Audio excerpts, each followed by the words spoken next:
প্রতিদিন ভোর হওয়ার আগে ফেনী শহরের প্রাণকেন্দ্র ট্রাঙ্ক রোড খেজুর চত্বরে জমে ওঠে শ্রম বেচাকেনার হাট। ট্রাঙ্ক রোড 0 পয়েন্ট থেকে সেই চিত্র তুলে ধরেছেন প্রতিনিধি দিদারুল আলম। রয়েছি ফেনীর ট্রাঙ্ক রোড 0 পয়েন্টে এবং এখানে প্রায় অনেক বছর ধরে চলে আসছে আসলে শ্রম কেনাবেচা হাট।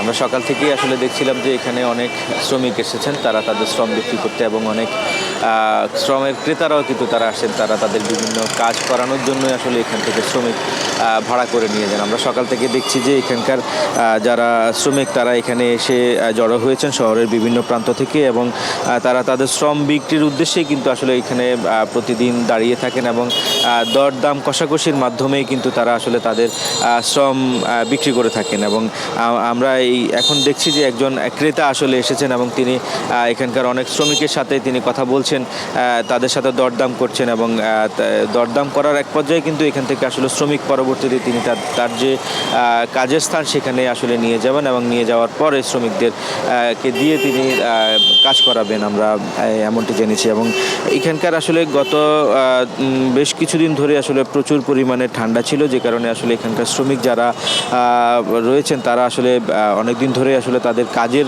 সমস্যা ছিল, তারা ঠিকমতো তাদের কাজে যেতে পারেনি বলে তারা আমাদেরকে জানিয়েছেন, এবং কাজ না থাকার কারণে কিন্তু আসলে তারা অর্থনৈতিকভাবেও কিন্তু তারা অনেক বেশি সংকটে পড়েছেন বলে তারা আমাদেরকে জানিয়েছেন। এবং তারা কিন্তু এখানকার শ্রমিক যারা আছেন তারা বলছেন যে দ্রব্যমূল্য কিন্তু আসলে দিন দিন দাম বাড়ছে, কিন্তু সেই অনুপাতে আসলে শ্রমিকের যে মূল্য সেটি আসলে বাড়ছে না, যে কারণে তাদের পরিবার নিয়ে চলাটা আসলে অনেক বেশি সমস্যার মুখে পড়ছেন বলে তারা আমাদেরকে বলছেন। এবং তারা বলছেন যে যদি এই বর্তমান পরিস্থিতির সাথে যদি এখানকার যে শ্রমিকের যে মূল্য সে মূল্য যদি বাড়ানো হয় সেক্ষেত্রে তাহলে তাদের যে পরিবার রয়েছে তারা তাদের পরিজন নিয়ে তারা খুব ভালোভাবে দিনাতিপাত করবে বলে আমাদেরকে জানিয়েছেন। দিয়েছিল আমার কাছে শুনেছি।